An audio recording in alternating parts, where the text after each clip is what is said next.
বঙ্গোপসাগরের ম্যাপে গভীর নিম্নচাপের অবস্থান। বঙ্গোপসাগরে সৃষ্ট নিম্নচাপটি এখন গভীর নিম্নচাপে পরিণত হয়েছে। আবহাওয়া অফিস জানিয়েছে এটি আরো ঘনীভূত হয়ে ঘূর্ণিঝড়ে রূপ নিতে পারে, যার নাম হবে মন্থা। এটি থাইল্যান্ডের দেওয়া নাম। আজ রোববার সকালে গভীর নিম্নচাপটি চট্টগ্রাম থেকে ১৩৪০ কিলোমিটার, কক্সবাজার থেকে ১২৭০ কিলোমিটার, মোংলা থেকে ১৩০০ কিলোমিটার এবং পায়রা সমুদ্র বন্দর থেকে ১২৬৫ কিলোমিটার দক্ষিণে অবস্থান করছিল। এর প্রভাবে সাগর উত্তাল রয়েছে।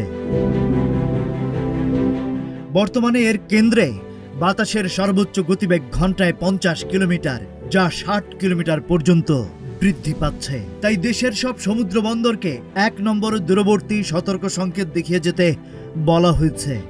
মাছ ধরার ট্রলারগুলোকে উপকূলের কাছাকাছি সাবধানে চলাচল করতে বলা হয়েছে।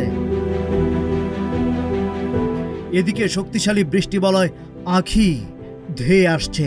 বেসরকারি সংস্থা বিডব্লিউটি জানিয়েছে ২৮ বা ২৯ অক্টোবর থেকে এই বৃষ্টিবলয় শুরু হতে পারে। এটি খুবই শক্তিশালী হওয়ায় দেশের অনেক এলাকায় ভারী থেকে অতি ভারী বৃষ্টির সম্ভাবনা রয়েছে, যার পর তাপমাত্রা কমে আবহাওয়া স্বাভাবিক হতে পারে।